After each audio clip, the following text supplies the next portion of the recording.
POCSO కేసులో నల్గొండ జిల్లా court మరో సంచలన తీర్పిచ్చినటువంటి బ్రేక్ న్యూస్ చూస్తున్నాం. 11 ఏళ్ల మైనర్ బాలికపై అత్యాచారం, హత్య చేసిన ఘటనలో నిందితుడు మహమ్మద్ ముక్రమ్కు ఉరిశిక్ష విధిస్తూ న్యాయమూర్తి రోజారమణి సంచలన తీర్పు చెప్పారు.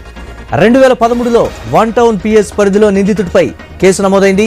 సైంటిఫిక్ ఎవిడెన్స్, సాక్ష్యాధారాలు పరిశీలించిన అనంతరం నిందితుడికి ఉరిశిక్ష, ₹1,10,000 జరిమానా, బాధిత కుటుంబానికి 10 లక్షల కాంపెన్సేషన్ ప్రకటించింది న్యాయస్థానం.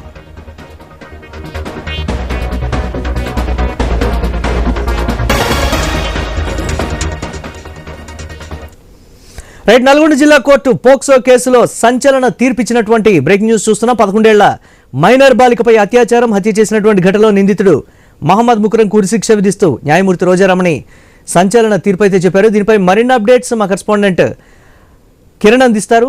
కిరణ్. మురళి, నల్గొండ జిల్లా పోక్సో కోర్టు మరో సంచలన తీర్పునిచ్చింది.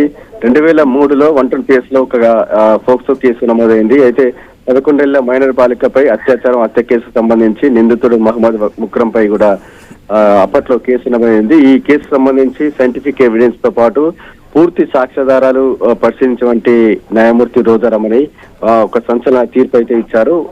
ఏదైతే నిందితుడు ఉన్నారో మహమ్మద్ ముక్రమ్ కు ఉరిశిక్షతో పాటు ₹1,10,000 జరిమానా, అదేవిధంగా బాధిత కుటుంబానికి కూడా 10 లక్షల కంపెన్సేషన్ కూడా ప్రకటిస్తూ కూడా తీర్పు అయితే చెప్పడం జరిగింది. ఈ తీర్పు అయితే నల్గొండ జిల్లా వ్యాప్తంగా సంచలనంగా మారింది.